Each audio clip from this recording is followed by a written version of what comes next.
ভারত মহাসাগরের মাঝখানে রয়েছে একটি গোপন মার্কিন সামরিক ঘাঁটি ডিয়েগো গার্সিয়া। এখান থেকেই উড়াল দিয়ে ইরানের মূল ভূখণ্ডে পৌঁছাতে পারে আমেরিকার স্টিলথ বোমারু বিমান B-2 স্পিরিট, যেটি সঙ্গে নিয়ে আসে এক ভয়ানক অস্ত্র বাংকার বাস্টার বোমা। এই বোমা সাধারণ কোনো বোমা নয়, এর নকশা এমনভাবে তৈরি যা মাটির 30 মিটার গভীরে পর্যন্ত বিস্ফোরণ ঘটাতে পারে। লক্ষ্য একটাই, শত্রুর ভূগর্ভস্থ ঘাঁটি, গোপন অস্ত্রাগার বা পারমাণবিক গবেষণা কেন্দ্র সম্পূর্ণভাবে ধ্বংস করে দেওয়া।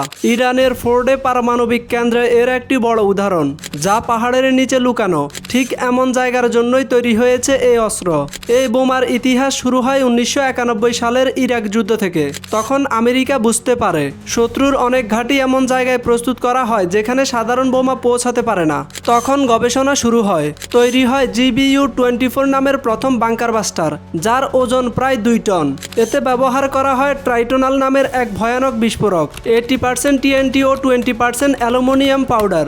এই মিশ্রণ সাধারণ TNT থেকেও বেশি শক্তিশালী বিস্ফোরণ ঘটায়। বোমাটির গঠনে ছিল লেজার গাইডেন্স, শক্তিশালী ফিন ও ডিলে ফিউজ, যা মাটি ভেদ করে একেবারে নিশানায় নির্দিষ্ট গভীরতায় বিস্ফোরণ ঘটায়। তবে সময়ের সঙ্গে আরও উন্নত সংস্কার এসেছে। শেষ পর্যন্ত সবচেয়ে বিধ্বংসী হলো অ্যামোফি বোমা, যার ওজন প্রায় 1360 কেজি। এই বোমা 200 ফুট পর্যন্ত কংক্রিট ভেদ করতে পারে। এটি এত ভারী যে শুধু নিজের ওজনের কাইনেটিক এনার্জিতে শত্রুর ঘাঁটি ধ্বংস করতে পারে। বিস্ফোরকের চেয়ে এটার ওজনটাই হলো প্রধান অস্ত্র।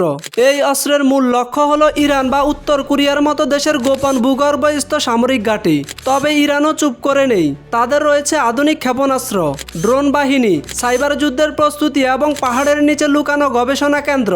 তাই প্রশ্ন উঠে, যদি একদিন যুদ্ধ হয় তাহলে কে জিতবে, আমেরিকার আধুনিক বোমা নাকি ইরানের অজানা সুরক্ষা বলয়? এই উত্তেজনার শেষ কি হবে?